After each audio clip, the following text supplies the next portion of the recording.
अलग अलग find out करना पड़ेगा, ठीक है। अगर पहले कंपाउंड इंटरेस्ट निकालना पड़ेगा, फिर सिंपल इंटरेस्ट निकालना पड़ेगा, उस अनुसार हम लोग वहां पर देख सकते हैं। तो ठीक है, तो डिफरेंस का तो अभी हमने फॉर्मूला आपको बता दिया, उस अनुसार लिख लेना। अब देखो, अब यहाँ पे जो सबसे इंपॉर्टेंट टॉपिक है हमारा इफेक्टिव रेट का है, जिससे एक क्वेश्चन तो हमेशा आना ही आना है। इफेक्टिव रेट से एक क्वेश्चन हर बार आता ही आता है, ठीक है। और स्वाभाविक सी बात है, थ्योरेटिकल तो इसमें से पूछेगा नहीं, प्रैक्टिकल अप्रोच है तो प्रैक्टिकल क्वेश्चन से आएंगे आपके।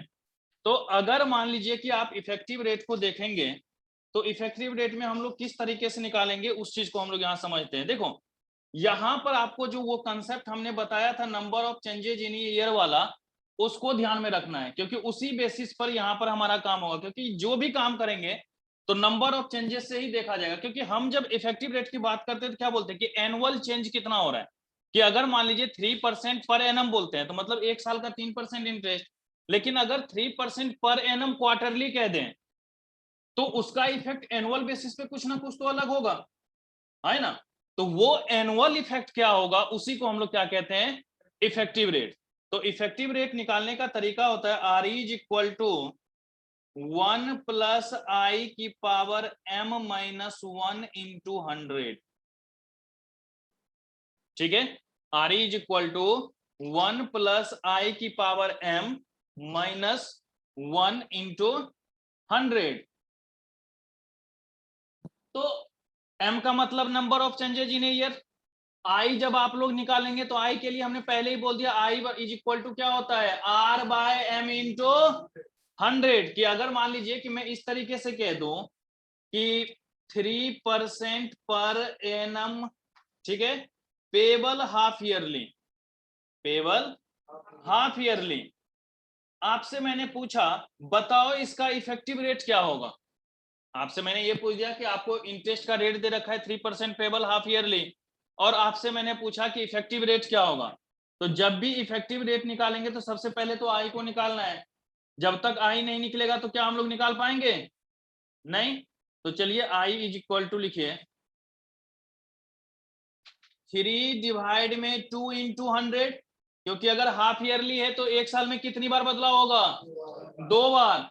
तो इसलिए हमने डिवाइड में 2 इंटू 100, कितना हो गया बेटा 0.015, और m तो हमारा 2 हो ही चुका है। तो I भी आ गया, m भी आ गया। तो क्या हम इफेक्टिव रेट के फॉर्मूला पे नहीं बैठा सकते हैं, 1 प्लस 0.015 की पावर 2 माइनस 1 इंटू 100, या यूं कह दें 1.015 का स्क्वायर माइनस 1 इंटू 100। इसकी वैल्यू हो जाएगी 1.030225 माइनस 1 इंटू 100। तो क्या हो गया बेटा, इसको माइनस कर दें तो 0.03025 इंटू 100 ना, क्या हो गया 3.0225% पर एनम।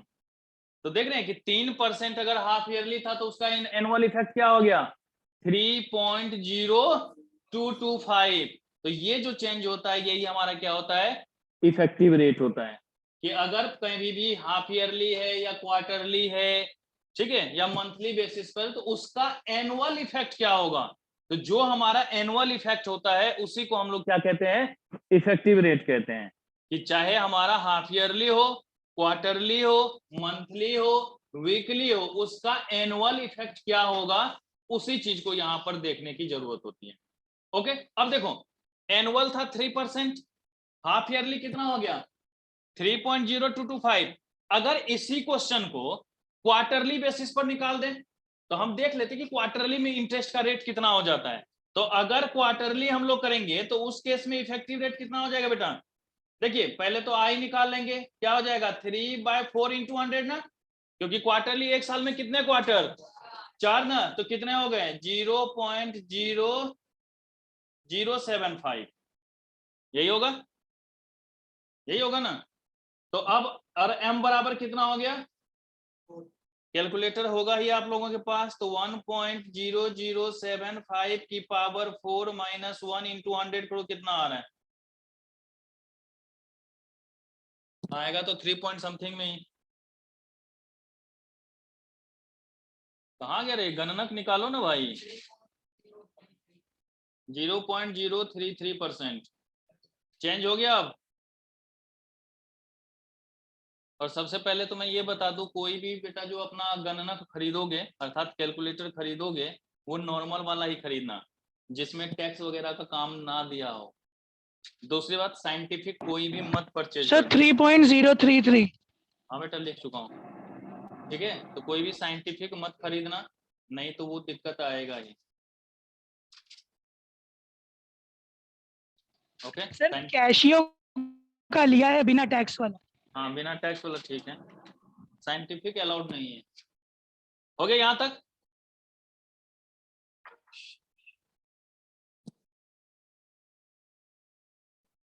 सर और नहीं, और नीचे करो।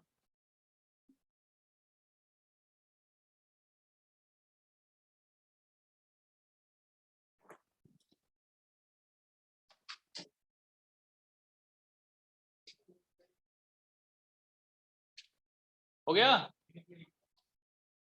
नोट कर लिया?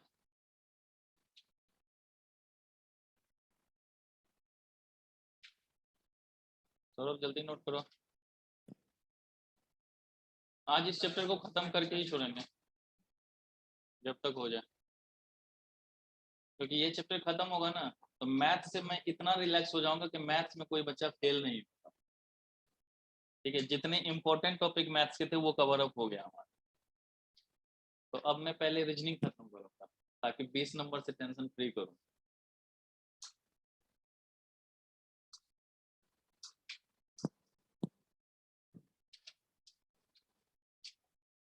और रीजनिंग पढ़ने में भी आसान लगता है, बच्चों को भी मजा आता है। हो गया? अब देखो, एनुअल था 3%, हाफ ईयरली हो गया 3.0225%, क्वार्टरली हो गया 0.03%। मतलब जैसे जैसे इधर हम ईयरली से चेंज करते जा रहे हैं, रेट ऑफ इंटरेस्ट भी बढ़ता जा रहा है ना। इसका मतलब जो इंटरेस्ट का अमाउंट होगा वो जितना एनुअल बेसिस पे आएगा, ठीक है, उससे ज्यादा हाफ ईयरली पे, उससे ज्यादा हाँ क्वार्टरली तो सबको याद रहेगा ही, उसके बाद मंथली, उसके बाद इसी तरीके से डेली पे भी जाएगा।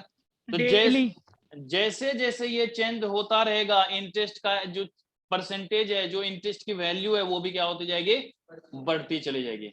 तो एनुअल में सबसे कम इंटरेस्ट, हाफ ईयरली में उसके बाद मतलब उससे ज्यादा, फिर क्वार्टरली में उससे ज्यादा, फिर मंथली में उससे ज्यादा, वीकली में। ठीक है, तो अगर अमित ने नीरज को पैसे दिए थे, नीरज ये बोलेगा कि नहीं मुझे एनुअल बेसिस पे दो, और अगर ये बोल देगा कि क्वार्टरली बेसिस पे लो, तो पता है ना अब दोनों में अंतर क्या हो रहा है कि ये थोड़ा सा इंटरेस्ट का जो वैल्यू है वो वैरी करेगा। ठीक है, तो इसलिए कभी भी क्वेश्चन जब पढ़ोगे, क्वेश्चन में सब कुछ नॉर्मल होता है, बस यही लाइन देखना होता है कि कहीं इंटरेस्ट के बाद पेबल कहीं हाफ ईयरली तो नहीं लगा हुआ है, क्वार्टरली तो नहीं लगा, बाकी तो सब सेम रहेगा, प्रिंसिपल वही होता है, टाइम वही रहना है, रेट के साथ बस ये देखना है कि सिर्फ पर एनम करके छोड़ दिया है या पर एनम पेबल के साथ कुछ और लिखा हुआ है। तो वो शब्द अगर ध्यान में रखोगे तो कभी क्वेश्चन गलत नहीं होते। पर मजा तो यहां भी ना आना। चलिए जी, जरा दीजिए अब स्क्रैप वैल्यू, थोड़ी देर अब अकाउंट्स की बातें कर लें हम लोग।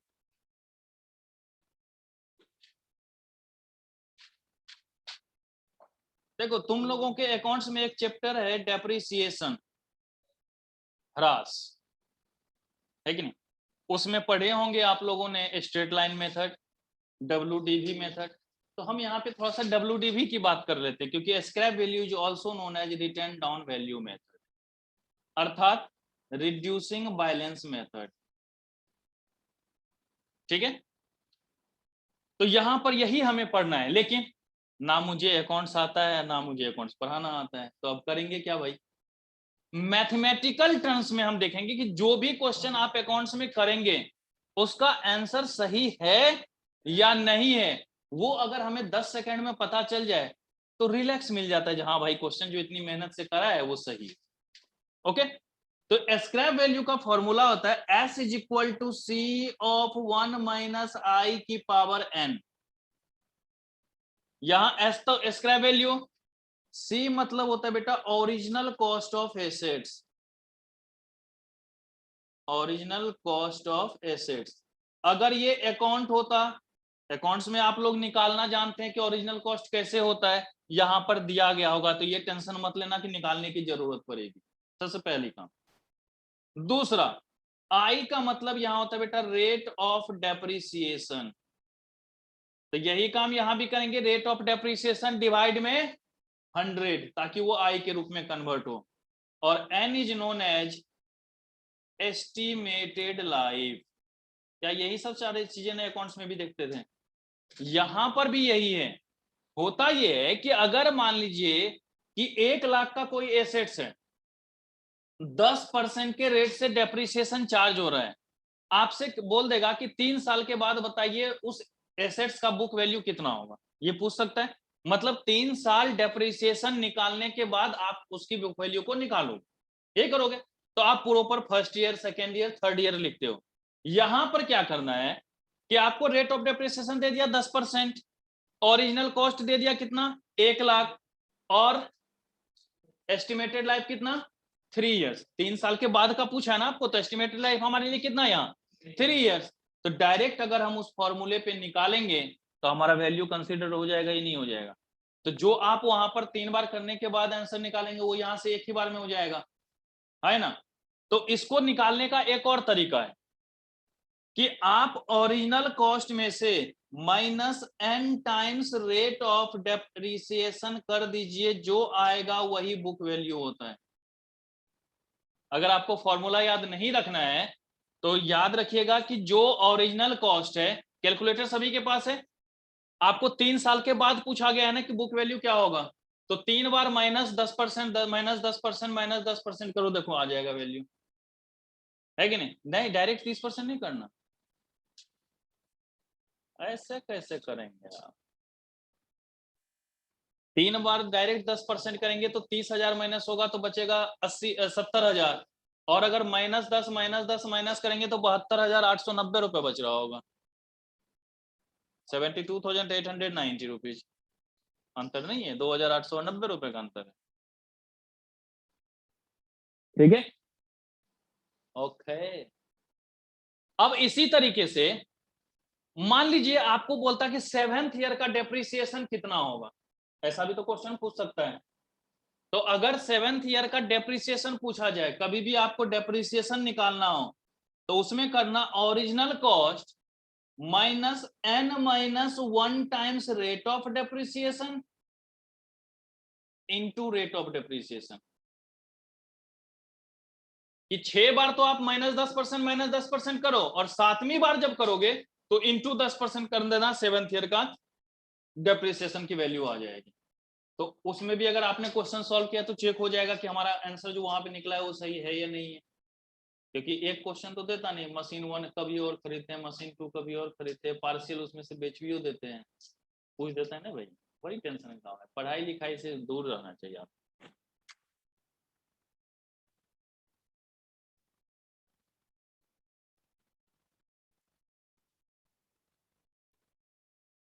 बेटा अकाउंट्स वाला भी फॉर्मूला यूज करो ना, मैंने कब मना किया? हमारा मैथ्स का कर लो, मैथ्स के टीचर है तो अपना ना बताएं, ठीक है। और इससे ज्यादा आसानी होगी आपको करने के लिए, ठीक है। अब देखो, आप लोगों ने WDV मेथड में कभी एस्टिमेटेड लाइफ निकाला है, एन की वैल्यू कंसीडर की है? उस टाइम में क्या होता है, जैसे मान लीजिए आप डेप्रिसिएशन निकालते हैं, या हम ये कह दें जैसे स्क्रैप वैल्यू गिवन होगा आपके पास, ओरिजिनल कॉस्ट गिवन होगा, ठीक है, नंबर ऑफ मान लो एस्टिमेटेड लाइफ भी दिया हुआ है, और आपसे पूछेगा रेट ऑफ डेप्रिसिएशन निकालो, निकाल लोगे? चलिए जरा मैं एक क्वेश्चन देता हूं, निकालिए और उसकी एग्जैक्ट वैल्यू मुझे बताइएगा कितना होगा। ओरिजिनल कॉस्ट है 1,05,000, स्क्रैप वैल्यू है 5,000, ठीक है।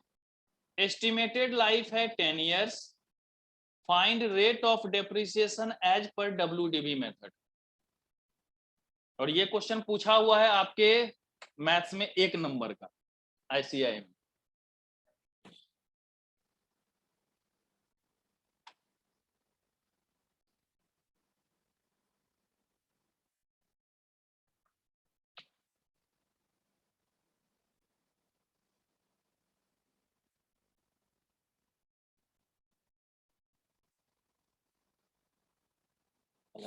पूरा भींगा हुआ हूँ, ठंड लग रही है, पूरा गीला है ये शरीर।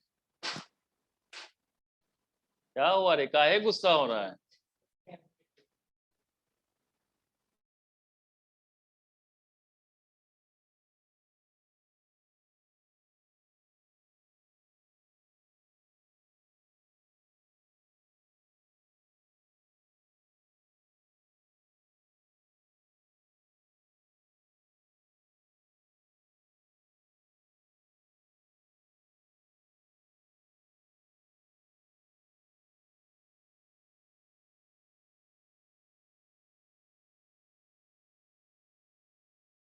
रेट ऑफ डेप्रिसिएशन निकालने का मैं फॉर्मूला लिख देता हूं, फिर सॉल्व करके दिखाओ, ये तो चल सकता है। कहते हैं ना कि सर थोड़ा सा क्लू दीजिए, तो लो मैं ये भी लिख देता हूं, rate of depreciation is equal to 1 minus एनविक रूट ऑफ S/C इंटू 100। चलो और इसको तोड़ देता हूं मैं थोड़ा सा, 1 माइनस S/C होल की पावर 1/n इंटू 100। अब करो,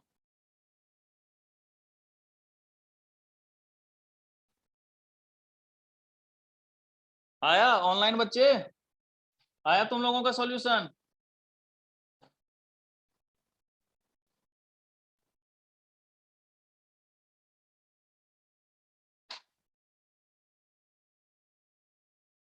इस क्वेश्चन की पता है खासियत क्या है जो मैंने दिया है? ये तुम्हारे ICI के बुक में भी है, अकाउंट्स में, एग्जाम्पल में सेम वैल्यू नहीं, एग्जाम्पल में है, तो वो तो आप खुद से करोगे। तो ये मैथ्स का टर्म है बेटा। अच्छा एक बताओ, ये मैथमेटिकल फॉर्मूला है, तो ये अकाउंट्स वाले सर क्यों बताएंगे? उनका अपना तरीका होता है मैथ। अब मैथ्स का फॉर्मूला कहीं और लगा दो। मुझसे अकाउंट्स के सारे क्वेश्चन सॉल्व हो जाते हैं, पर कैसे होते हैं ये मुझे भी नहीं पता, क्योंकि मैथमेटिकल टर्म लगा देता हूँ आ जाता है आंसर, लेकिन आया कैसे वो मुझे नहीं पता। नहीं पता मुझे, हकीकत है वो नहीं हुआ सॉल्व। अब तनिक हम आपको इसको सॉल्यूशन बताते हैं। कैलकुलेटर सबके पास है? सभी बच्चे अपना अपना कैलकुलेटर निकालें। अगर इस वाली वैल्यू को सॉल्व कर लिया जाए तो क्वेश्चन सॉल्व हो जाएगा ना? अगर इस वाली वैल्यू को सॉल्व कर ले तो क्वेश्चन सॉल्व हो जाएगा। चलिए S/C कीजिए, फिर इक्वल दबाइए, जैसे जैसे लिख रहा हूं वैसे करो कैलकुलेटर पे, नहीं है? ठीक है, इसके बाद रूट रूट रूट 12 बार दबाओ, 12 टाइम्स, फिर -1 करो। अपने मन से कोई और बटन मत दबाना, जो जो लिख रहा हूं वही करना है। -1, फिर डिवाइड, जो भी n का वैल्यू होगा वो n रख कर वैल्यू रख देना, तो 10 है यहाँ पे तो डिवाइड 10, फिर +1 कर देना। ओके, अब जो है मल्टीपल इक्वल टू करके 12 बार दबाते रहो, ठीक है। फिर उसके बाद -1 इंटू 100, और जैसे इक्वल टू दबाओगे रेट ऑफ डेप्रिसिएशन आ जाएगा। देखो शायद 26.239% आ रहा होगा।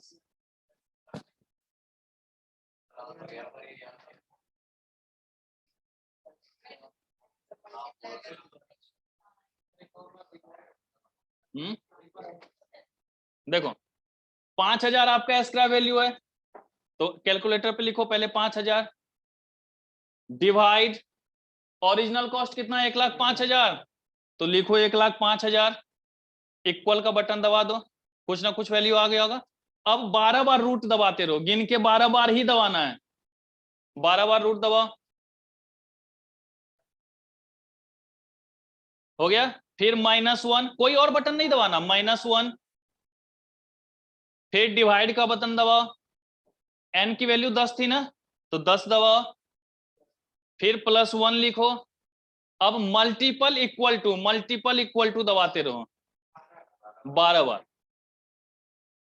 एक बार मल्टीपल फिर इक्वल, फिर मल्टीपल फिर इक्वल, फिर मल्टीपल फिर इक्वल, 12 बार दबाओ। फिर लास्ट में क्या है, -1 × 100 कर दो, आ जाएगा रेट ऑफ डेप्रिसिएशन।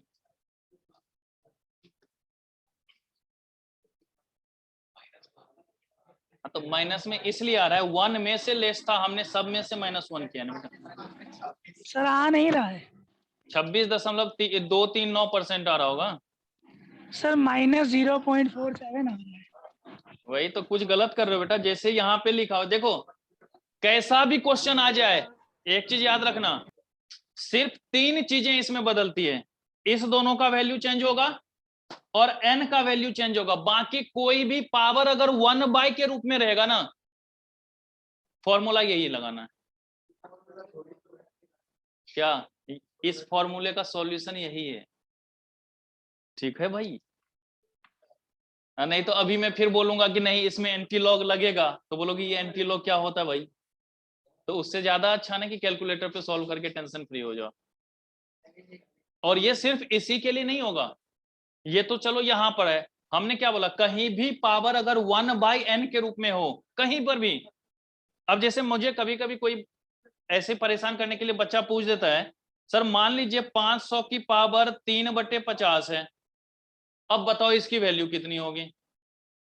तो उसका सिंपल है, 500 का क्यूब कर दो। अगर 500 का क्यूब कर दिए हमने, तो क्या हो गया, 25 पे 6 जीरो, पावर तो फिर 1/50 ही ना आ गया, हम उसको उसी में ले आएंगे। नहीं है, चलो एक काम करते हैं, 500 की पावर 1/16.67 लिख सकते हैं। अब तो हम n के जगह पे डिवाइड 16.67 से कर सकते हैं, हमारा वैल्यू फिर भी आएगा।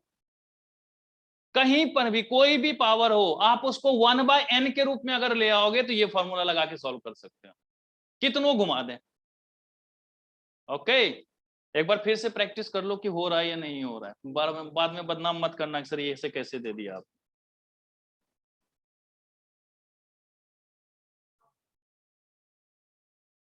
ठीक है यहां तक?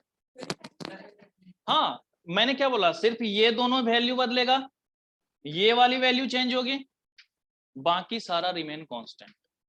हमेशा √12 टाइम्स ही होगा, -1 ही होगा, +1 ही बाद में होगा, मल्टीपल इक्वल टू 12 टाइम्स ही होगा। बेटा अगर यहाँ पे 12 टाइम्स नहीं करेंगे ना, तो आपको इक्वल टू का बटन 3,68,880 बार दबाना पड़ेगा। अब बताओ कौन सा ज्यादा सुटेबल है?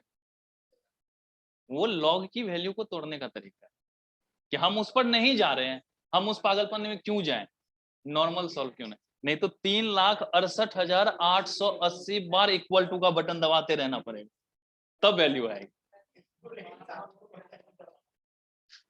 समझे? इसका आंसर आएगा 26.239% बेटा। अच्छा कौन सा, ये नीचे वाले का? ऊपर वाले का तो ये माइनस में नहीं आया, देखो 1 में से सबको माइनस किया था ना, हमने क्या किया, पहले इसकी वैल्यू निकाल के बाद में ना -1 लगाया, तो ऑटोमेटिक नेगेटिव आएगा, तो नेगेटिव को इग्नोर करके चलेंगे नहीं आप? सर इससे बढ़िया एक नंबर छोड़ नहीं देंगे? क्यों छोड़ देंगे? अच्छा चलिए यहाँ छोड़ देगा बेटा, ठीक है, अगर इंडाइसेज में तुझे पूछ देगा ऐसा वैल्यू, तब क्या करेगा, वहां भी छोड़ देगा। अब मैंने जो ये नीचे वाला क्वेश्चन दिया, ये इंडाइसेज का ही ना है, a की पावर m/n, इंडाइसेज में भी छोड़ देगा एक नंबर, बोल भाई। और अभी नहीं तो सर, तब अभी तो आगे बहुत कहानी है, स्टैट शुरू भी नहीं किया अभी हमने, वहां पे भी ज्योमेट्रिक मीन बचा हुआ है, टेंशन क्यों ले रहा है? आप ठीक है, लिखा नहीं है। और ठीक है, जल्दी लिख लो। अब इसमें बचा हुआ है एक पॉपुलेशन ग्रोथ, ऐसे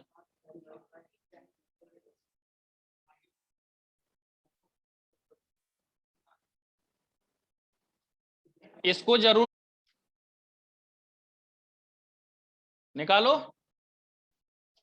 आपको पॉपुलेशन ग्रोथ निकालना है। पॉपुलेशन ग्रोथ में हमने सबसे पहले बता दिया net increasing rate. Net increasing rate कैसे निकालते हैं, तो birth rate minus death rate. यहां हमारा बर्थ रेट दे रखा है नंबर में 39.4 पर थाउजेंड और डेथ रेट दे रखा है 19.4 पर थाउजेंड। ये दो आपको गिवन है। तो देखो अगर इस अनुसार देखें तो पहले इंक्रीज कितना कर रहा है, 20 पर थाउजेंड ना बेटा।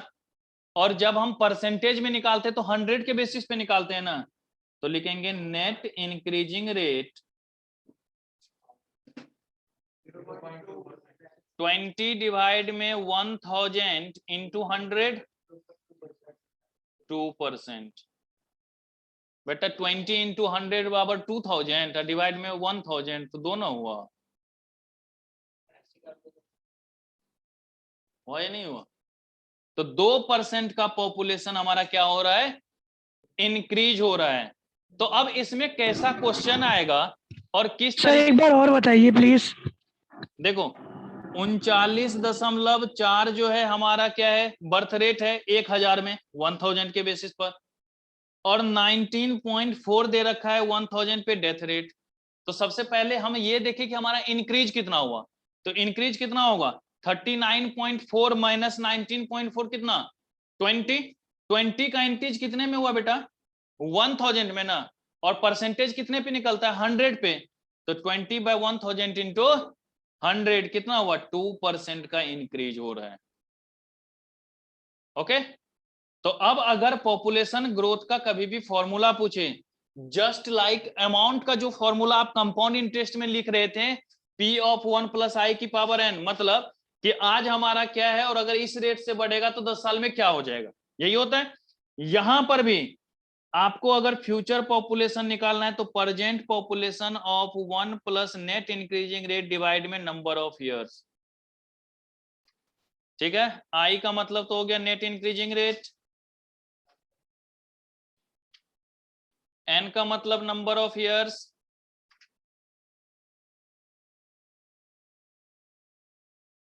और P0 का मतलब है बेटा प्रेजेंट पॉपुलेशन, और P1 हमारा क्या है, फ्यूचर पॉपुलेशन।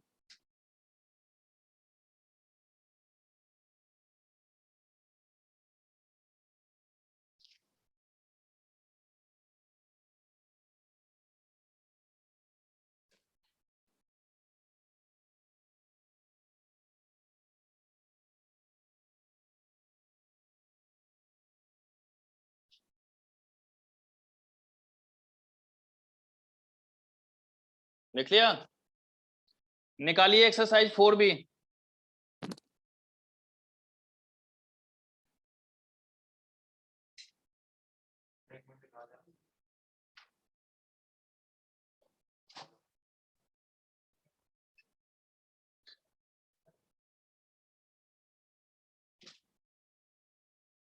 फोर बी का क्वेश्चन नंबर 13 देखना बेटा क्या है क्या पॉपुलेशन ग्रोथ का क्वेश्चन, लेकिन पूरा नहीं ना बताया मैंने, इसीलिए तो बनाने दे रहा हूं, क्योंकि यहां पर भी अब कुछ बताना है मुझे कैलकुलेटर का ट्रिक्स, इसलिए ये क्वेश्चन दे रहा हूं। 4B क्वेश्चन नंबर 13, 13 हो गया, लिख लिया सौरभ।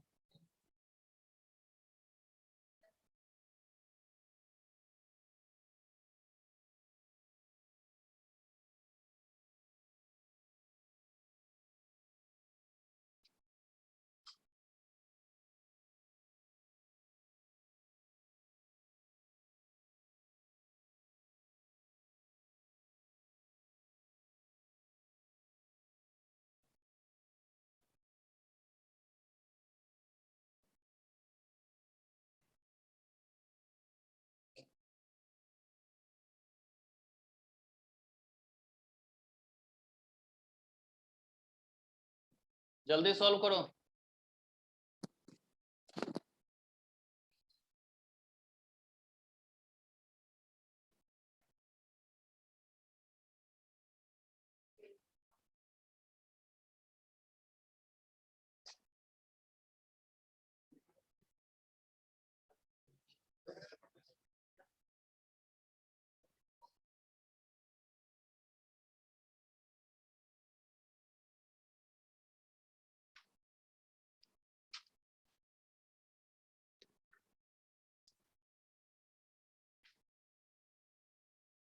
में भी हो सकता है MWF में इवनिंग 6 o'clock से मैं, आज MWF ही होता है ना, हाँ, आज ही के दिन में इवनिंग में 6 o'clock से अगली क्लास से जिन बच्चों को परमुटेशन कॉम्बिनेशन में डॉट्स होगा तो वो मैं लाइव क्लास दूंगा ऑनलाइन, लेकिन वो तो अगर करना चाहो तो मुझे मैसेज कर देना, मैं लिंक भेज दिया करूँ। क्योंकि अब मैं सोच रहा हूँ कि साइड से ना एक बैकअप क्लास भी देता चलूं कि बच्चों का रिवीजन भी होता रहे, उसमें सारे जो बच्चे ऐड होना चाहे सब हो सकता है, रिवीजन भी होता रहेगा। जब आपने कर दिया तो गलत थोड़ी नहीं कर सकते हैं सर।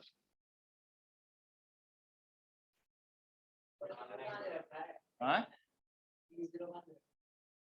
दिया तो है, कहाँ?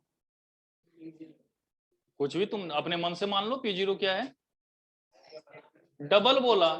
अगर हमने x मान लिया तो डबल बोला तो फ्यूचर क्या हो जाएगा, 2x हो जाएगा। अगर हमने 100 माना तो उधर 200 हो जाएगा। हाय राम, कैसन बात करता है ये लड़का। देखो क्या कहता है कि the annual birth and death rate पर 1000 आर 39.4 एंड 19.4। तो अभी हम लोगों ने परसेंट में निकाल ही लिया था कि आई बराबर कितना हो रहा है हमारा, 2% हो रहा है। ठीक है, तो अगर हम इस अनुसार से देखें तो आई बराबर हो गया 0.02, है ना।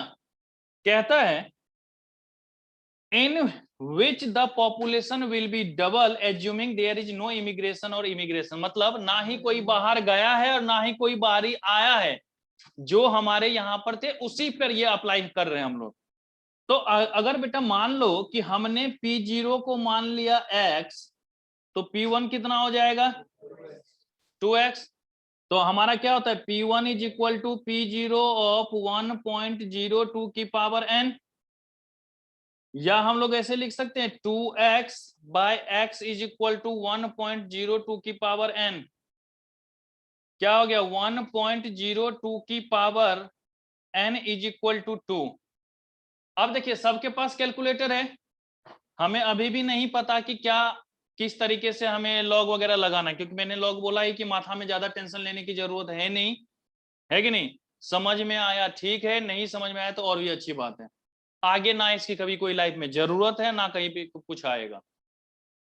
ठीक है, तो अब किस कैसे करें, तो एक काम कर सकते हैं कि अगर पावर n है इसका मतलब ये मल्टीपल आपस में होता रहेगा, तो आप अपने कैलकुलेटर पे लिखो 1.02 इनटू, अब देखो जैसे ही इक्वल लिखते हो ना बेटा काउंट 2 से होता है, लेकिन तुम इस तरीके से ना देखो, तुम ये देखो कि कितनी बार इक्वल करने के बाद ये 2 के बराबर आ जाता है। जितना बार इक्वल का बटन दबाओगे उसमें 1 जोड़ देना, ये तो कर सकते हो कि जितनी बार हम इक्वल का बटन दबाएंगे उसमें 1 जोड़ दें। तो आपने 34 टाइम्स इक्वल दबाया होगा तब आ रहा है लगभग 2। ठीक है, तो मतलब 34 बार इक्वल दबाया और 1 जोड़ने तो मतलब 35 ईयर्स हो गए। लेकिन सर एक वो बताओ, क्या हम 35 टाइम्स जो है बटन दबाते रहे, इतना हमारे पास टाइम नहीं, कुछ और बताओ। आप एक काम करो, सारे ऑप्शन को देखो, सब 5 के मल्टीपल में है, 25 है 30 है 35 है, मतलब 5 के मल्टीपल में है। तो हम एक काम करते हैं 1.02, देखो 2, पहले मल्टीपल का बटन दबाना, 2 3 4 5, 5 बार हो गया बेटा। 5 बार करने के बाद जैसे ही आपने मल्टीपल दबा दिया ना, अब ये हो जाएगा 10 15 20 25 30 35। 1.02 किया हमने, मल्टीपल इक्वल टू किया तो 2 हो गए, 3 4 5, 5 बार तक हमने किया यहां पर। इसके बाद फिर हमने मल्टीपल दबा दिया, तो अब क्या होगा कि अब जो तुम इक्वल दबाओगे ना तो वो 5 के मल्टीपल में बढ़ेगा, क्योंकि जितने टाइम्स करने के बाद हम मल्टीपल दबाते हैं उतने के मल्टीपल में वो बढ़ेगा। तो 5 बार के बाद दबाया तो 5 के बाद क्या होता है 10, 15, 20, 25, 30, 35। तो काम थोड़ा सा आसान। अब अगर मान लीजिए ऐसे यहां पर ये होता 20, 30, 40 तो 10 के मल्टीपल में हुआ। तो हम क्या करते, जैसे यहां 5 किया हमने, मल्टीपल इक्वल टू 10 हो गया। अब जैसे ही फिर मल्टीपल देते 10 से 20, 30, 40 इस तरीके से जहां तक करने के बाद मल्टीपल और इक्वल टू करते हैं वहां से वो जस्ट डबल हो जाएगा, अपने आप से मल्टीपल हो जाता है। तो काम थोड़ा सा आसान हो जाएगा। ओके, नहीं नहीं लो, बढ़िया बात। देखो कैलकुलेटर सभी बच्चे अपने अपने निकालो, वही तरीका ही है। मोबाइल वाला कैलकुलेटर ना चल पे, और भैया मैथ्स की क्लास में कम से कम गणनक लेके आया करो। कैलकुलेटर गणनक,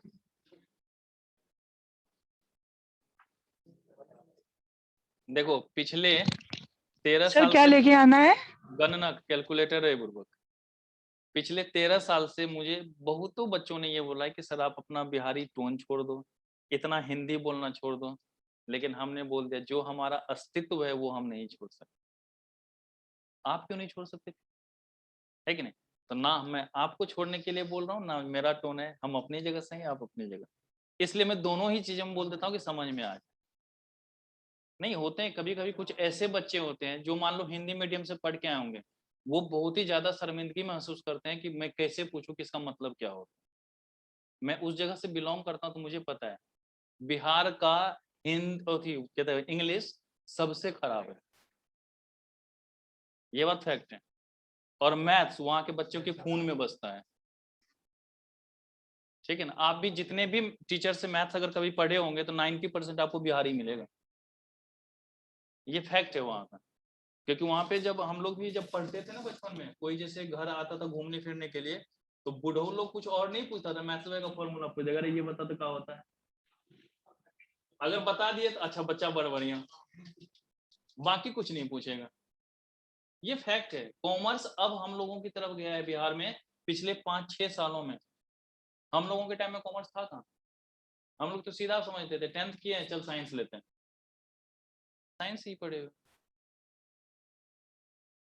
12th तक हमने भी साइंस से ही किया है, ग्रेजुएशन में आके सोचा अच्छा कॉमर्स भी है, और वो भी ना मैं दिल्ली आता एम्स दिखाने के लिए, और ना मैंने सीए इंस्टीट्यूट देखा होता, और ना मैंने सीए करने का सोचा हो। और वो भी इसलिए कि इंस्टीट्यूट देखने में बढ़िया लगा तो बोले यहीं से पढ़ना है, नहीं जानते थे हकीकत में। और उसी साल संजोग से मेरे मामा भी सीए बन गए, वो तैयारी करते थे, वो भी साइंस से ही पढ़े हुए हैं, वो उसी साल सीए बने 2007 में।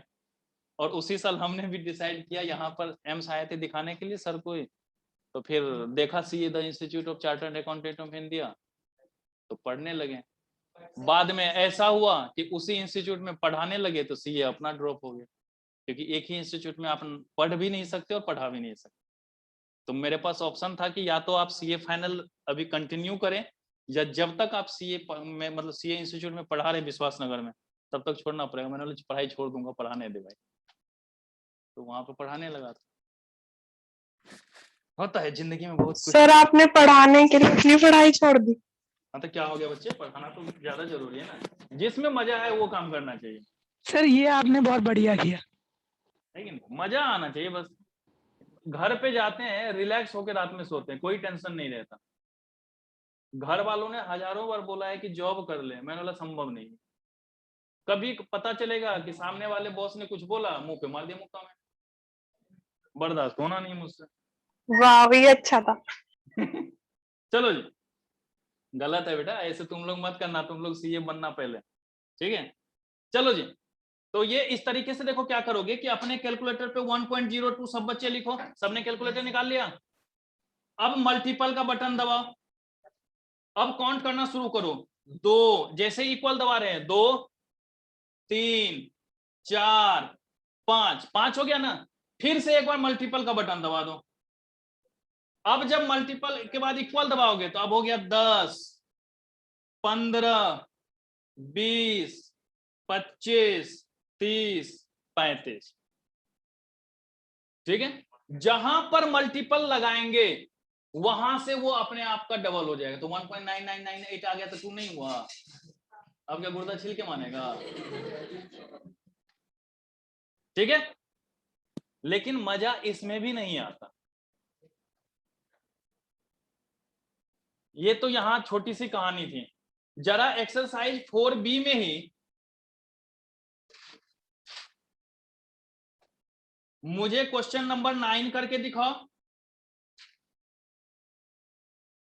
मुझे क्वेश्चन नंबर 6 करके दिखाओ। सर 9 पहले ही हो गया, 7.18 आंसर आएगा। अच्छा 9 कर डी। लिया था, तो 6 करो और क्वेश्चन नंबर 4 करो। ये देखो 3 वाला मैंने बता ही दिया था, 3% per annum payable half yearly 3.0225% निकाले थे आज ही। 4 और 6 करो जल्दी से।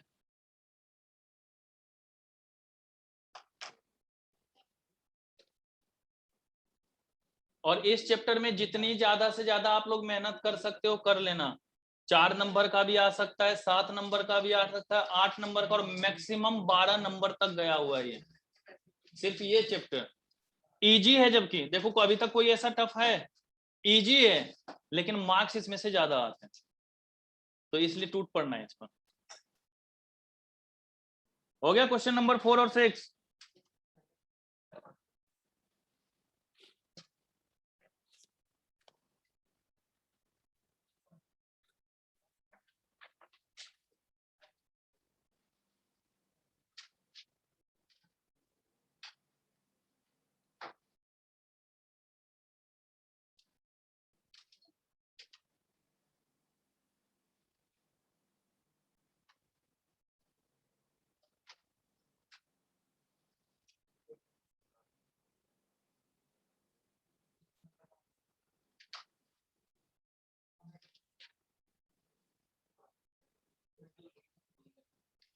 हो गया?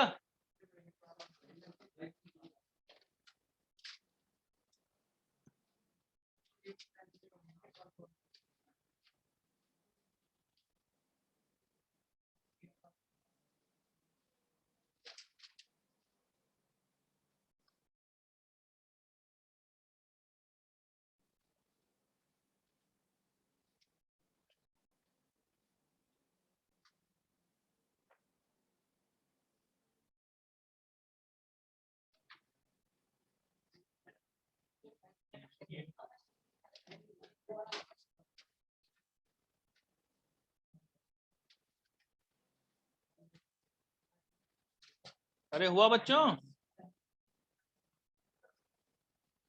जितना लेट करोगे तुम ही लोगों को भुगतना पड़ेगा। एनयूटी तो पढ़ाऊंगा क्योंकि सिर्फ वही टॉपिक अब बचा हुआ है। पिछली क्लास मैंने छुट्टी दी थी रेस्ट लेने के लिए आप लोगों को, और वो भी यहाँ से आके लौटना पड़ा मुझे मजबूरी में। चिराग वगैरह को 1 घंटा मैंने पढ़ाया, लेकिन उसके बाद कुछ ज्यादा ही सर घूमने लग गया था। तुमने तो देखा भी था।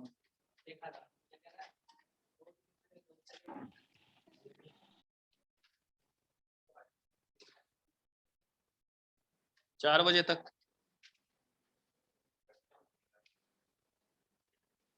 देखो क्या कह रहा है कि a machine is depreciated at the rate of 20% on reducing balance, मतलब WDB की बात कर रहा है। The original cost of machine was 1 lakh रुपया and its ultimate scrap value was 30,000, मतलब स्क्रैप वैल्यू 30,000 दे रखा है, रेट ऑफ डेप्रिसिएशन भी दे रखा है, ओरिजिनल कॉस्ट भी दे रखा है। आपको नंबर निकालना है, एस्टिमेटेड लाइफ निकालना है, यही ना, इफेक्टिव लाइफ। तो आप डायरेक्ट उस एस वाले फॉर्मूले पे लगाओ पहले। चलिए जी आते हैं जरा। एस बराबर कितना? 30,000।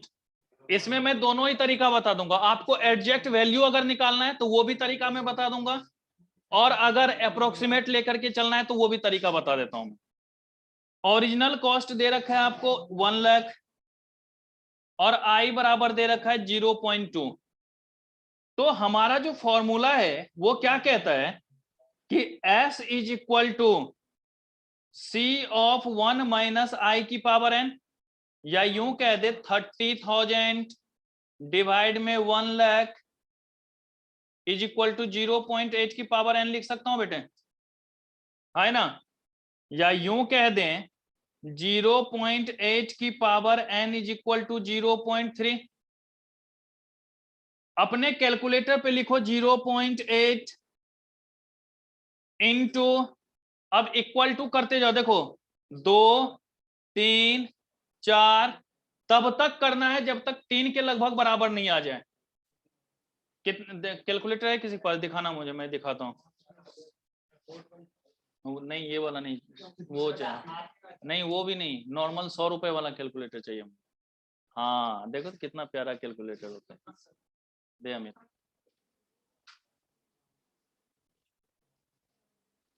देखो 0.8 मल्टीपल 2 3 4 5, 5 बार जैसे मतलब इक्वल टू 4 बार हमने किया तो इसकी वैल्यू आ गई 0.3278। ठीक है, तो मतलब 5 बार में तो लगभग 0.3 आया। अगर हम एक बार और करते हैं छठे बार तो उसमें आ रहा है 0.262144। ठीक है, मतलब ऑप्शन में देखना है कि 5 साल से ज्यादा और 6 साल से कम हमारा कौन सा आ रहा है। पहला तो यही है ना कि 5 साल से ज्यादा और 6 साल से कम, तो हम क्या देख रहे हैं बेटा इसमें 5.4 ईयर्स अप्रोक्स, ये हमारा आंसर हो जाए, क्योंकि 5 बार में तो एडजस्ट हो नहीं रहा। 5 बार में उसकी वैल्यू क्या आई थी 0.3268 और 6 बार में उससे कम हो गया, तो हमने बोला 5 से ज्यादा और 6 से कम आएगा। पहली बात तो आपने इस तरीके से निकाल लेना है। लेकिन अभी भी कुछ बच्चों को रहता है ना सर एग्जैक्ट वैल्यू बताओ, तो कोई दिक्कत ना भाई, इसमें से माइनस 0.3 करो, क्योंकि निकालना हमें कितना था 0.3 निकालना था। उसकी वैल्यू क्या होगी, ये छोटू है ना नीचे वाला, तो 0.3 में से इसको माइनस करो, जो वैल्यू यहां पर आएगा, जो वैल्यू यहां आएगा, जो छोटा वैल्यू होगा उसको बड़े वाले वैल्यू से डिवाइड कर देना। मैंने तो इसलिए पहले दोनों क्या बोला, दोनों तरीका है कि एक तो आपने देखा कि 5 टाइम्स में 0.32768 आ रहा है, 6 टाइम्स में आपका 0.262144 आ रहा है, तो मैंने पहले बोला कि ऑप्शन में देख लेना 5 से ज्यादा और 6 से कम जो हो वही हमारा आंसर होगा, है कि नहीं। लेकिन बच्चा मुझे क्या क्वेश्चन पूछ देता है, सर एक बार बताओ यहां तो 5.4 दे रखा था, अगर 5.5 भी रहता 5.6 भी रहता तब क्या करेंगे। देखो एक्चुअल में ऐसा आता नहीं है आपके ऑप्शन में, ऑप्शन में नॉर्मल इसी तरीके से रहेगा कि आप आसानी से कर लें, लेकिन बाय चांस अगर आ जाता है तो उसका यही तरीका है, इन दोनों का डिफरेंस, इन दोनों का डिफरेंस, लोअर वाले को ग्रेटर वाले से डिवाइड कर देना, आंसर आ जाएगा। ओके, आपकी मर्जी है कर रही है, पर मजा आपको यहां भी नहीं आना, यहां तक तो कुछ था ही नहीं, बेसिक फॉर्मूले थे। अब जो इस टॉपिक का सबसे मेन पार्ट है जिसको समझाने में हम भी पागल हो जाते हैं, कि बच्चों को बस वही कहता हूं कि मैं 2 फॉर्मूले इसमें सिर्फ याद रखने के लिए, कि बेटा जो भी क्वेश्चन बनेगा सिर्फ इसी 2 फॉर्मूले से बनेगा, बाकी कुछ भी याद मत रखना। फिर भी बच्चा बोलेगा सर नहीं हो रहा है, और फिर जब मैं बताऊंगा उसी फॉर्मूले पे रखूंगा, सोल्व हो जाएगा। दिखाते हैं किस तरीके से। तो वो टॉपिक का नाम है एन्युटी। बेटा याद रखना जहां भी ईएमआई वाला काम हो रहा होगा ना, वो सारे के सारे हमारे एन्युटी का ही काम होता है, चाहे इंश्योरेंस प्रीमियम का देना है कि नहीं, गाड़ी वगैरह का ईएमआई वगैरह पे करना, घर वगैरह का होम लोन वगैरह का पेमेंट करना, ये सब के सब क्या है, एक रेगुलर टाइम पर कुछ ना कुछ पेमेंट करना पड़ता है, होता ही नहीं होता। या आपने अगर किसी को दे दिया और उसे बोलते हैं कि मुझे 10 बार में ये चुका, मतलब हर टाइम एक फिक्स्ड अमाउंट दे, तो आप भी तो क्या कर रहे हैं, एन्युटी को ही प्रीफर कर रहे हैं फिर।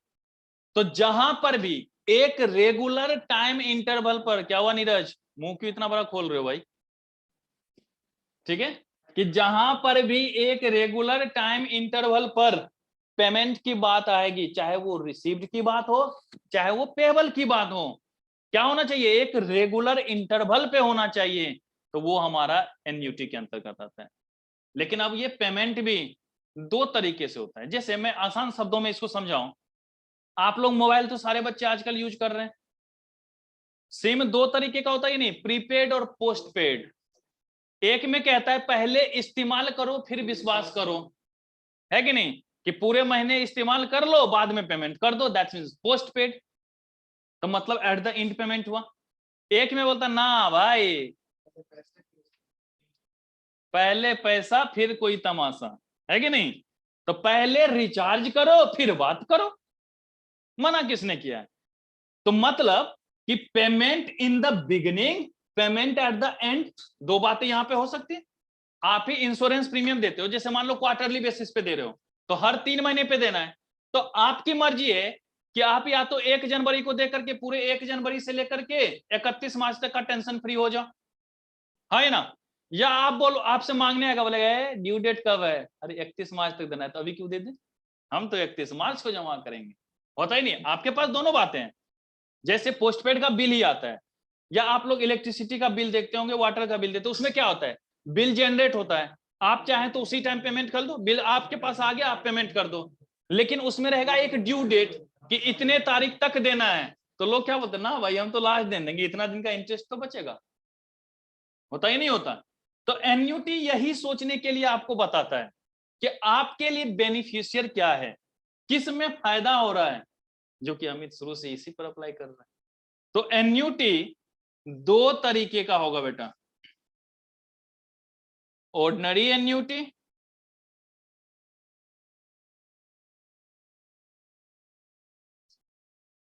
और एन्युटी ड्यू। इसी को ऑर्डिनरी एन्युटी को एन्युटी रेगुलर के नाम से भी जाना जाता है, ठीक है, ऑर्डिनरी एन्युटी और एन्युटी ड्यू। बेटा जब डिस्कनेक्ट होगा तो फिर से कनेक्ट कर लेना। देखो ये जो ऑर्डिनरी एन्युटी है, इसका एक नाम दिया गया है annuity at the end.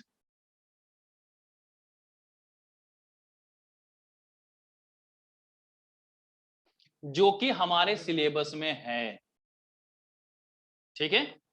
Annuity due को कहते हैं एन्युटी इन द बिगिनिंग।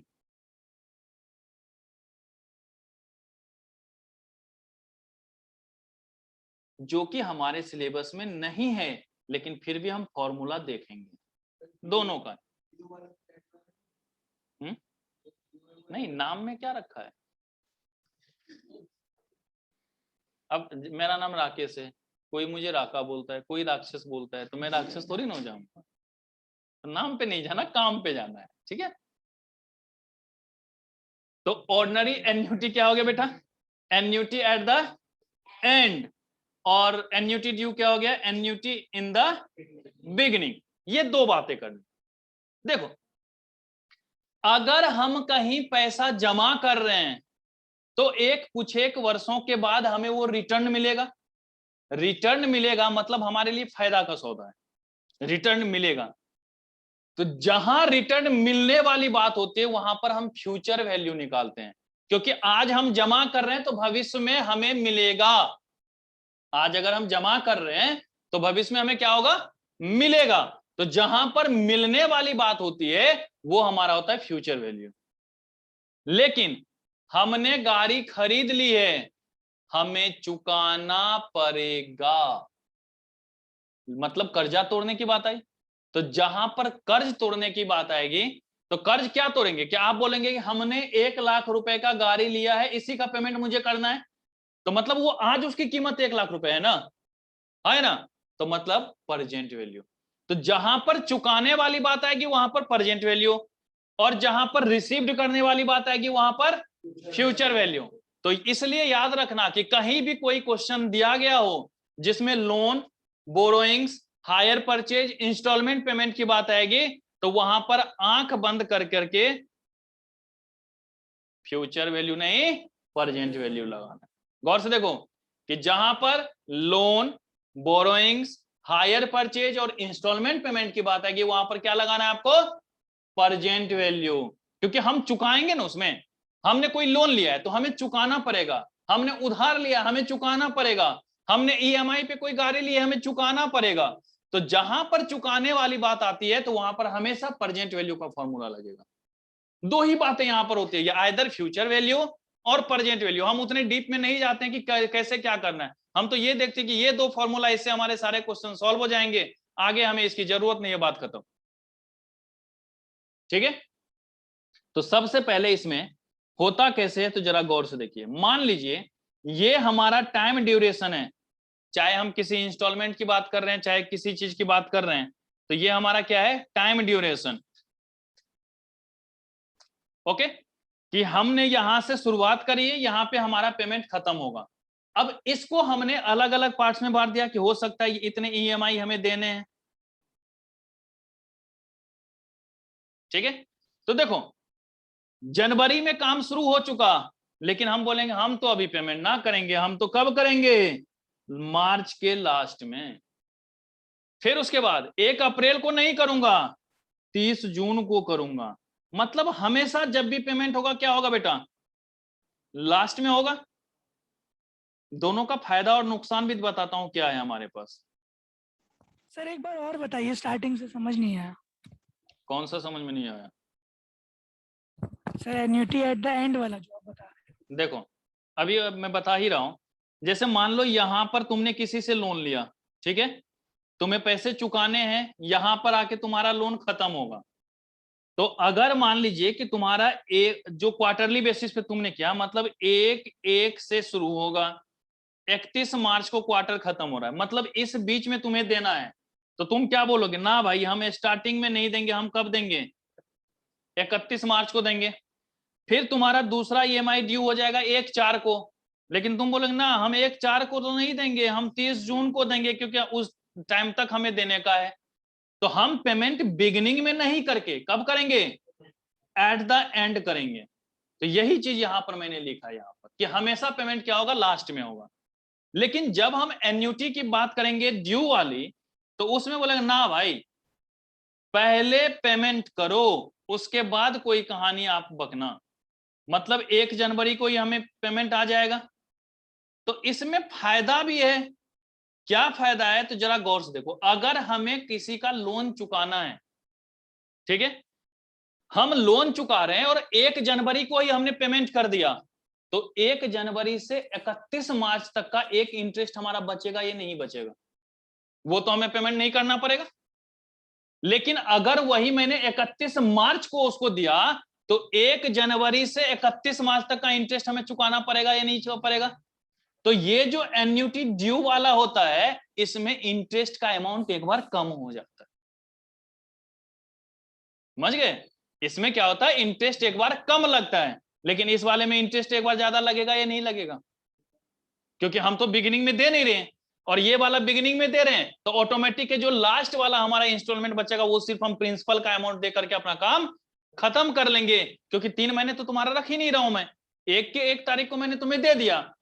तो काम अगर मैं 31 मार्च तक ले जाता तो मैं पूरा 3 महीने का इंटरेस्ट जोड़ के तुम्हें देता, लेकिन मैंने 1 जनवरी को ही दे दिया, तो क्या अभी बोलूंगा कि नहीं इंटरेस्ट भी लो, नहीं, तो वहां पे सिर्फ और सिर्फ प्रिंसिपल चला जाएगा। तो किस तरीके से जाएगा वो हम फॉर्मूले के माध्यम से समझेंगे। तो सबसे पहले हमने क्या बोला यहां पर, फ्यूचर वैल्यू, लिखो फ्यूचर वैल्यू। ये ऊपर वाला लिख लिया इस तरीके से, ये जरूर लिख लेना क्योंकि ये समझना पड़ेगा। ये ग्राफ बना लो इसी तरीके से। आर का मतलब रेगुलर इंस्टॉलमेंट, तो यहाँ पर प्रिंसिपल को पी से नहीं दिखाएंगे, आर से दिखाएंगे। और यहाँ पर रेट ऑफ इंटरेस्ट ना लिख के डायरेक्ट में आई लिखूंगा, वो भी जब फॉर्मूले करेंगे तब बता।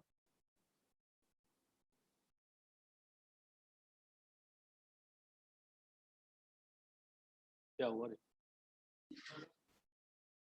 अपने अपने से बात कर रहा भाई।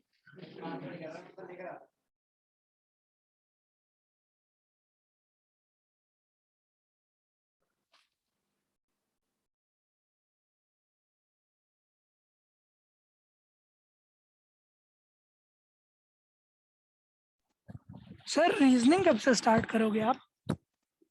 इसको इस चैप्टर के डॉट्स बता के। सर आपने टेस्ट लेना था परम्यूटेशन और कॉम्बिनेशन का। उसका पहले मैं अब फिर से रिवीजन करा दूं। Okay sir.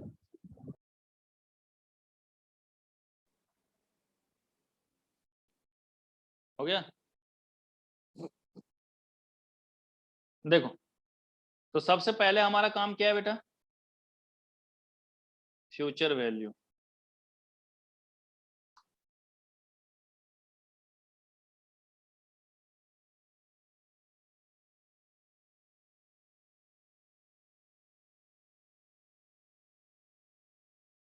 ठीक है, अगर मान लीजिए कि फ्यूचर वैल्यू की बात करते हैं तो होता है F V is equal to R of 1 plus I की पावर n माइनस 1 डिवाइड में आई।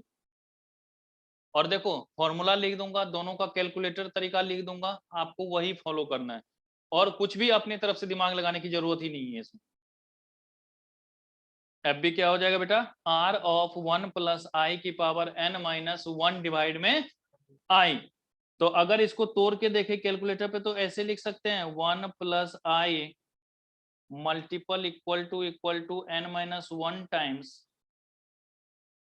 Minus 1 divide I into R is equal to, जैसे डालेंगे तो फ्यूचर वैल्यू आ जाएगा।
हो गया, लिख लिया यहां तक। तो अब प्रेजेंट वैल्यू का भी फॉर्मूला बता देते हैं, उसके बाद कुछ क्वेश्चन कर लेंगे हम लोग। ठीक है,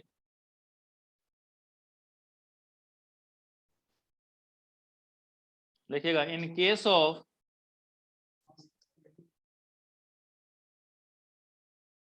loan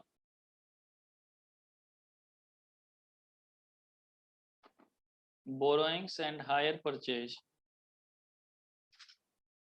present value will be used.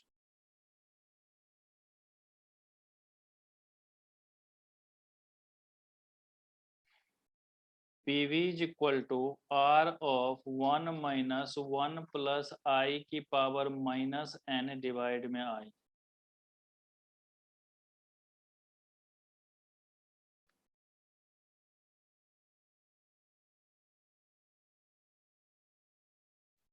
देखो PV is equal to R of 1 minus 1 plus I की पावर माइनस n डिवाइड में I। तो कैलकुलेटर तरीका इसका क्या होगा,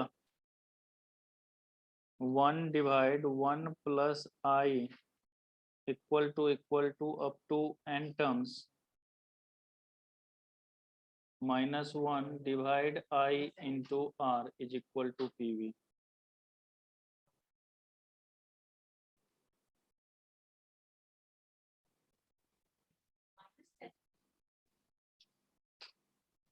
तभी तो मैंने इसको माइनस n को ही तो तोड़ने के लिए 1 डिवाइड 1 प्लस आई लिखा है मैंने। क्या हुआ, क्यों कर रहे हो भैया वार्तालाप, अभी वार्तालाप करते हो बाद में मुकालात करोगे, ये गलत बात। चलिए जी एक्सरसाइज 4C क्वेश्चन नंबर 1।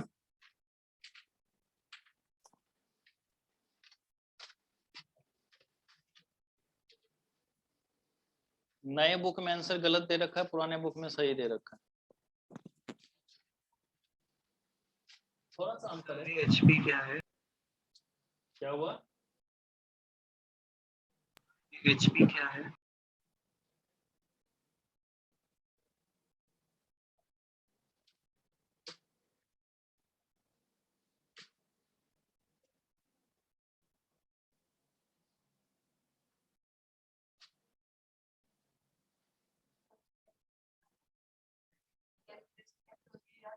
नहीं याद नहीं करना पड़ता, एक दो बार जब एक्सरसाइज बनाओगे ना, एक दो बार प्रैक्टिस करते पूरा याद हो जाता है।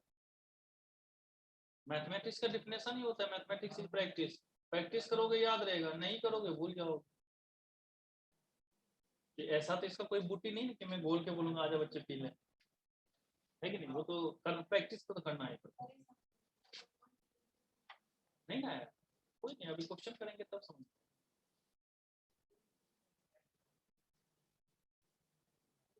कहाँ मैंने एचपी लिखा है? अच्छा वो ये हायर परचेज,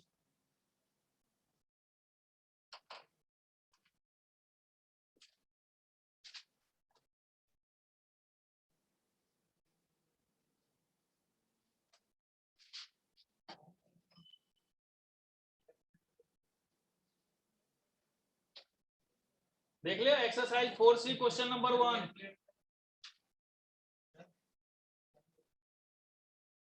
अमित दे दे भाई, मैं तो यहाँ पे करूंगा ना भाई।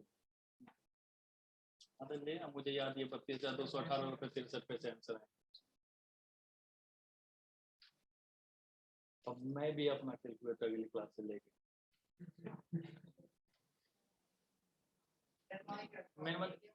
मैंने मत कभी यूज नहीं किया ना, इसलिए आदत नहीं है। घर पे भी नहीं करता हूँ, घर पे भी मैं पढ़ाता तो बिना कैलकुलेटर। उतना तो कैलकुलेशन याद ही है कि किसका कौन सा आंसर होना है, कितना है।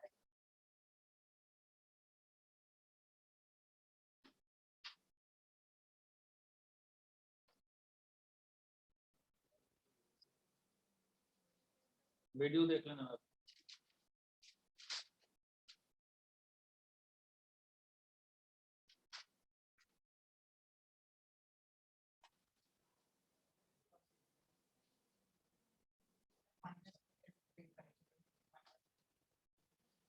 कैलकुलेटर वाला ट्रिक्स लिखाया था मैंने।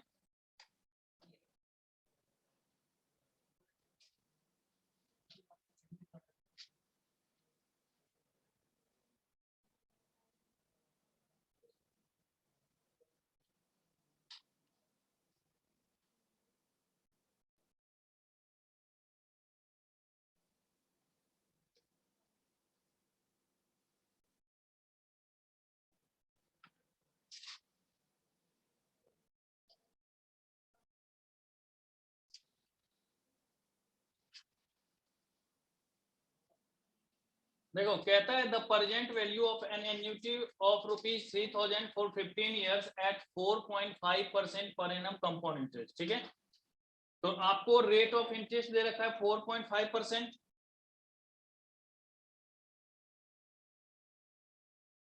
देखो जैसे अभी कर रहा हूं एज इट इज तुम लोग भी करना। आर बराबर दे रखा है 4.5%, तो आई बराबर क्या हो गया 0.045। ओके, प्रिंसिपल यहां पर तुझे कितना दे रखा है बेटा 3,000, एन कितना दे रखा है 15 years। आपको बोल ही दिया गया कि यहाँ पे प्रेजेंट वैल्यू निकालो। ठीक है, तो PV is equal to R of 1 minus 1 plus I की पावर माइनस एन डिवाइड में आई है। कैलकुलेटर पे लिखो 1.045। अच्छा वो डिवाइड में पहले लिखोगे ना, तो 1 डिवाइड 1.045 इक्वल टू 15 टाइम्स। हाँ, जहां पर मल्टीपल लगता है वहां पर एक कम होता है, अगर सिर्फ इक्वल जा रहा है तो वो जितना नंबर है उतना ही जाएगा।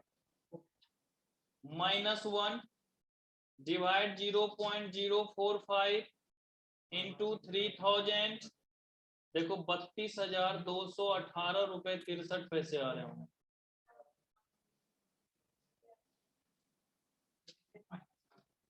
माइनस में क्यों नहीं आएगा, इधर सुन। ओ तुमने यहाँ पर -1 किया, हाँ यहाँ 1 में से माइनस था ना वो, तो इसलिए माइनस इग्नोर करते। कैलकुलेटर पे करोगे तो फिर तुम इसकी वैल्यू रखो, फिर वो निकालो, फिर दोनों लिखो। हाँ, इसलिए टाइम बचाओ ना। नए वाले बुक में इसका ऑप्शन दे रखा होगा 32,214 रुपए कुछ पैसे, है ना, तो उसी में टिक करना, क्योंकि अप्रोक्सीमेटली 2-4-5 रुपए का अंतर इसलिए आता है कि हो सकता है पॉइंट में हमने 2 डिजिट के बाद बढ़ा दिया हो, उसने पूरे का पूरे लिया हो, तो 2-4-5 रुपए का अंतर आएगा।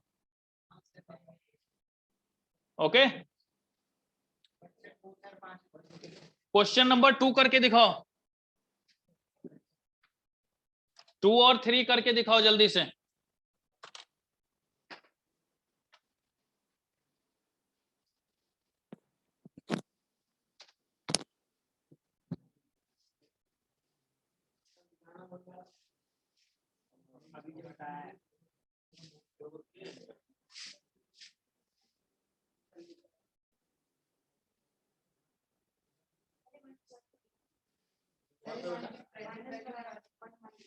नहीं, डिवाइड लिखो।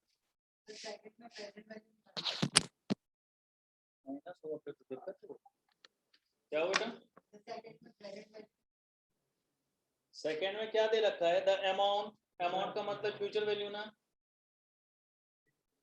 अमाउंट का मतलब टोटल, टोटल का मतलब क्या मिलने वाला है ना, तब ना टोटल, पेमेंट में थोड़ी ना बोलेंगे। तो क्या हो रुपए में 4 का अंतर हुआ ना, इसमें कितने 10 दिन तक पूरा लिया, उसमें मान लो जैसे 67, हाँ तो वो 64 ले लिया होगा, तो अंतर है।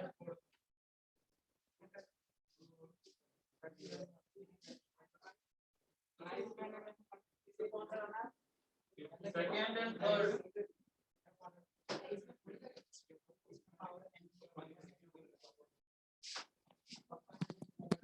हो गया, सेकेंड और थर्ड।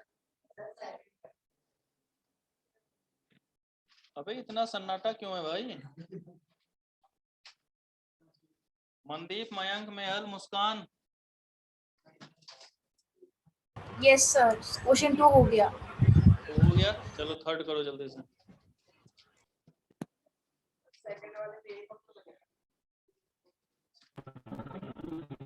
सर सेकंड हो गया।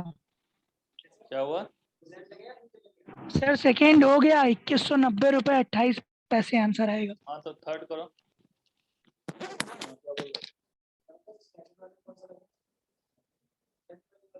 क्वेश्चन तो पहले पढ़ो, क्या कह रहे हैं? लिखा हुआ है परजेंट वैल्यू निकालनी है क्वेश्चन नंबर सेकंड में। तो क्वेश्चन क्या कह रहा है निकालना है? पूर्वक पहले पूरा क्वेश्चन पढ़ दो एक बार जोर से। क्या लिखा है? The amount of an annuity मतलब टोटल वैल्यू, टोटल वैल्यू मतलब फ्यूचर वैल्यू। अमाउंट मतलब क्या होता है? टोटल वैल्यू में होता है। अमाउंट का मतलब अभी तक क्या होने वाला है? टोटल, टोटल मनी रिसीवेबल जो होता है या रिसीव्ड होता है उसको हम अमाउंट कहते हैं। शुरू से पढ़ा था, मतलब सिंपल इंटरेस्ट खत्म हो गया, कंपाउंड इंटरेस्ट था, लास्ट में बोलता है अमाउंट का मतलब कैसे होता है टोटल वैल्यू।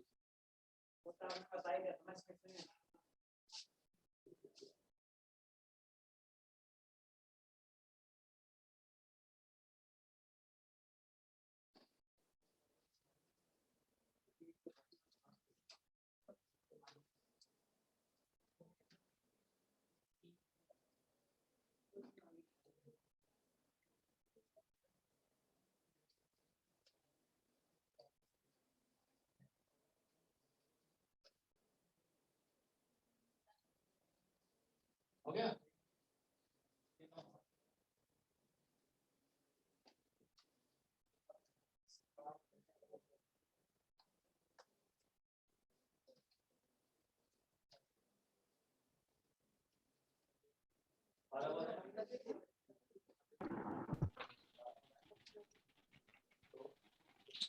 सर 3 का ₹57।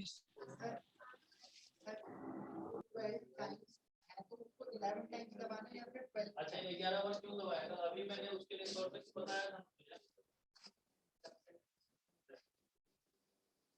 1.035 12 टाइम्स है ना, 2 1 3 6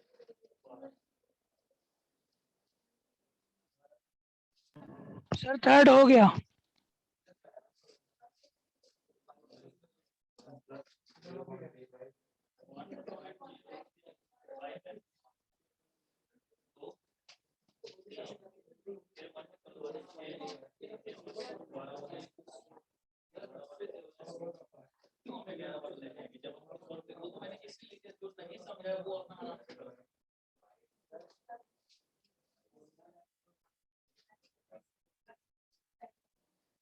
इसको जब करोगे तो 35 टाइम्स में कितना आ रहा है, 3 आ रहा है, 2 आ रहा है, 35 टाइम्स में 2 आ रहा है।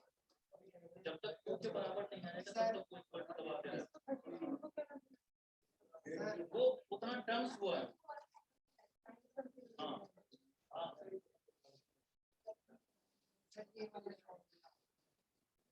कौन सा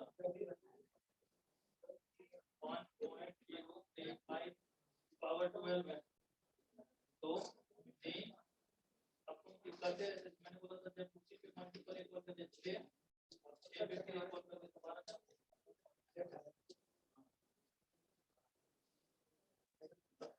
कौन सा 1.035 2 3 6 12 हो गया माइनस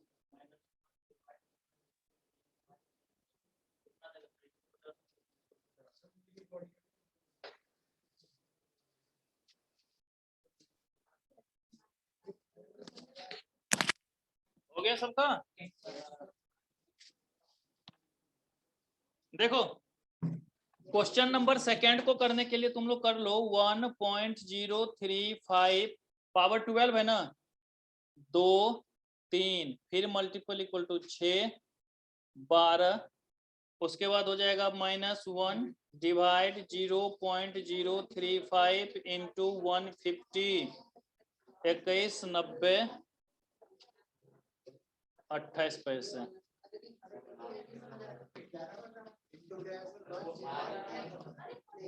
कहाँ 2 बार इक्वल 150। अच्छा इधर आ गया क्या, ये तो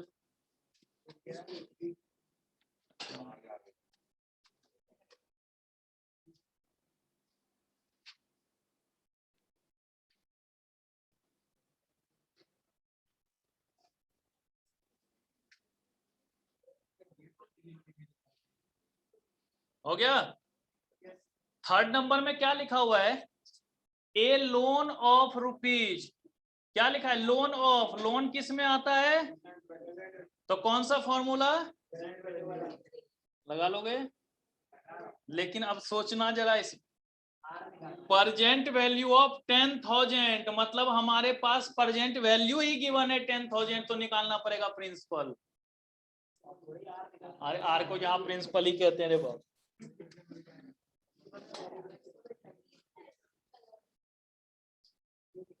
जा जा जा, उस सब चीज में मना नहीं कर सकता। आप लोगों का हो गया सबका? यस सर, थर्ड वाला कब का हो गया? मयंक हो गया ना? मुस्कान हुआ बेटा? सर फोर्थ भी हो गया।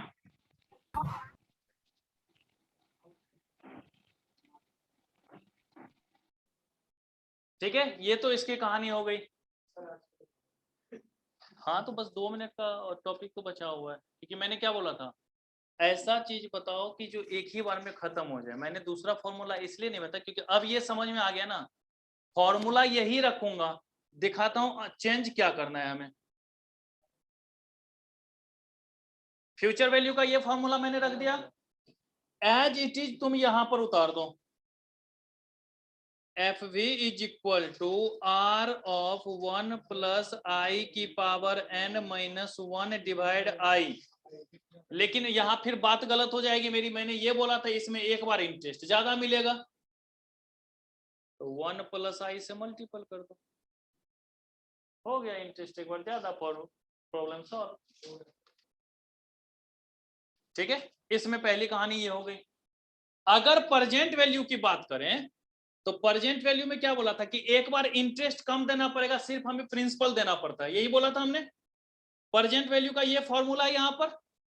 अपोजिट साइड मैं अगर इसको ऐसे लिख दूं, देखो एक बार सिर्फ प्रिंसिपल दे दें और बाकी ये फॉर्मूला अगर एज इट इज यहां पर लिख दें, हो जाएगा, लेकिन एक दिक्कत है सर, अगर एक बार सिर्फ प्रिंसिपल दे रहे हैं तो नंबर ऑफ इंटरेस्ट भी तो एक बार कम ना देना पड़ा होगा हमें, क्योंकि यहाँ तो प्रिंसिपल है, इस पर तो इंटरेस्ट चार्ज होगा नहीं। तो n जो माइनस में था तो इसके साथ +1 रख देंगे तो n एक कम हो गया ना, कि अगर 10 साल तक देना था तो इंटरेस्ट तो 9 साल लगेगा, 1 साल तो सिर्फ प्रिंसिपल जाएगा, तो इसलिए -n+1 कर देते। बताओ सेम फॉर्मूला ये नहीं, थोड़ा सा अंतर कर दिया हमने। इस बेसिस पर आपको कोई क्वेश्चन नहीं है आपके एक्सरसाइज में, सिर्फ एक क्वेश्चन है, एक्सरसाइज 4C क्वेश्चन नंबर 11। पहले ये दोनों फॉर्मूला नोट कर लो, एक ये और एक ये। पहले फ्यूचर वैल्यू फिर प्रेजेंट वैल्यू दोनों नोट कर लो। समझ में नहीं आया? कुछ भी नहीं आ जाएगा।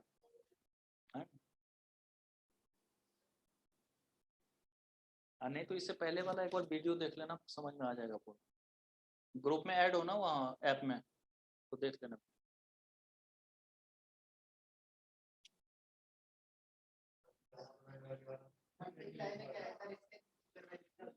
वन प्लस आई, एक बार इंटरेस्ट ज्यादा हो जाएगा ना उसमें।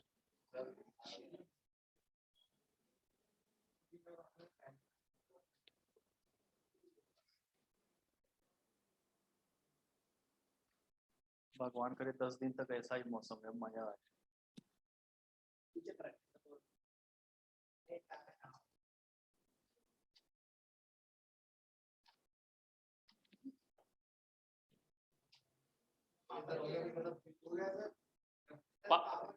-n+1, n की वैल्यू एक कम हो जाएगी ना।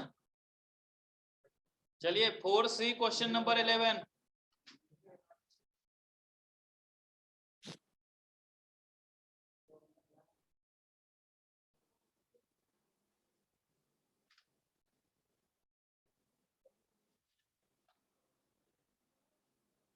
बंद कर दो।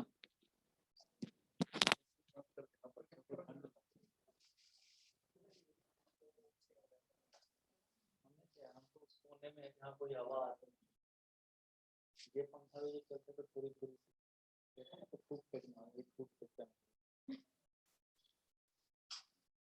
कौन समझे हम लोगों को? तो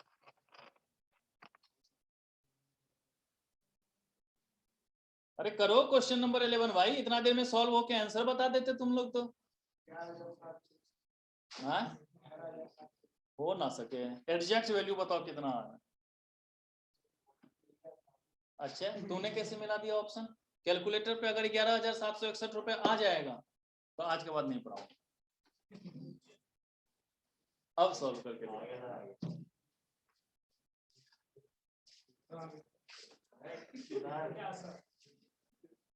आया नहीं ना वो, उसके बाद अगर चेक करो तो पहले क्या था, सॉल्यूशन नहीं है। हम भी ब्राह्मण है रे, हाँ पंडित पता है ना, दूसरों को बेवकूफ बना के ही कमा लेता है। पंडित तो क्या कहे, दूसरों को पहले दिखा देगा आपके ये नक्षत्र है, वो नक्षत्र है, पूजा पाठ कराएंगे, ये सब करे बोलता है। अगर इतना ही था पहले अपना ही तो सुधार दो।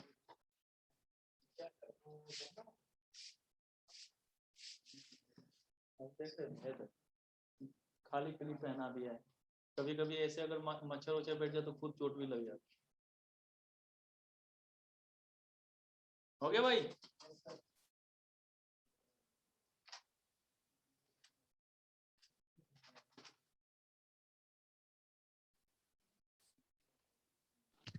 सर हो नहीं रहा है ये वाला।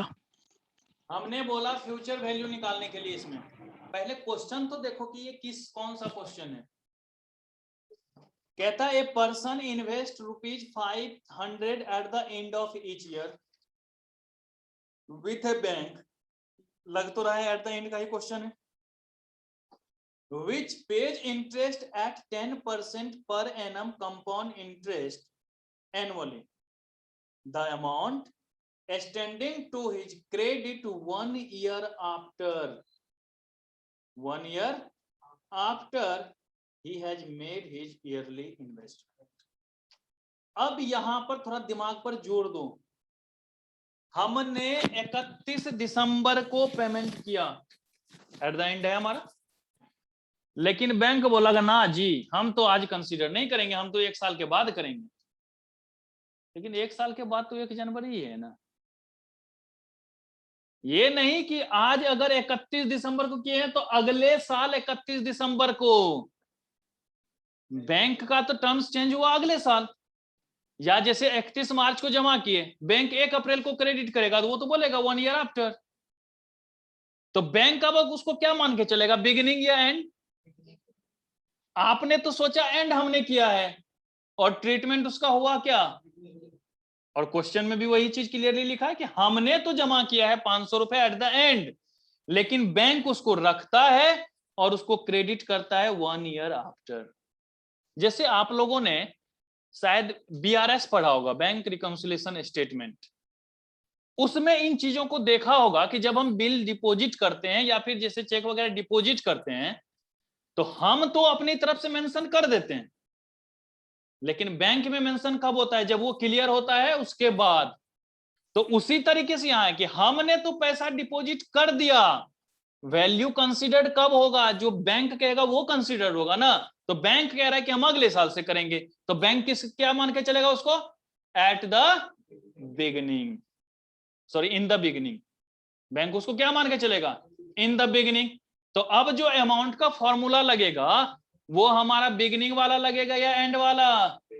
और बिगिनिंग के लिए हमने क्या बताया हुआ है, अमाउंट मतलब future value is equal to R of 1 plus I की power n-1 divide I of 1 plus I होगा। तो मतलब इसकी कैलकुलेटर ट्रिक 1.1 की पावर 12 माइनस 1 डिवाइड में I, R जो भी दे रखा है कितना 500 है ना, तो 500 और इधर 1.1। तो कैलकुलेटर ट्रिक में कुछ नहीं, जो पहले वाला फ्यूचर वैल्यू निकालते थे निकाल लेना, बाद में 1.1 से मल्टीपल कर देना। 11,764 रुपए कुछ पैसे आ रहे होंगे।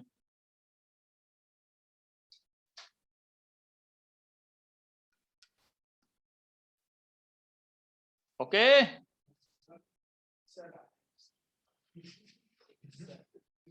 61 तो ना आ रहा होगा, 61 आ रहा है, बिल्कुल सही आ रहा है, कोई बात। तो नए वाले में सही कर दिया, पुराने वाले में 64 दे रखो। पुराना वाला बुक है किसी के पास, उसमें 64 दे रखा हो गया। कंसेप्ट इतना ही है और इसमें पूछना है, माथा लगाइए, एक्सरसाइज 4A से लेके 4D तक बनाइए, ठीक है। फिर हमसे पूछिए जो प्रॉब्लम है। तो सुन लो, अगली क्लास में सारे डॉट्स क्लियर करेंगे हम इसके साथ ही साथ आप लोग एक्सरसाइज 6C के लास्ट के 3 क्वेश्चन बना लेना, अब वो बन जाएगा, CI/SI का ही था वो, याद है। एक्सरसाइज 6C के लास्ट के 3 क्वेश्चन SI/CI का है, तो वो अब बन जाएगा, उसको बना लेना, वो तो मजे कराना। तो अगली क्लास में डॉट्स क्लास ही लगभग मान के चलो होगी, 1 घंटा 1.5 घंटा जो भी लगे, पहले डॉट्स कराएंगे उसके बाद ही कुछ टॉपिक शुरू करेंगे। ओके, धन्यवाद आप लोगों का इतना देर साथ देने के लिए।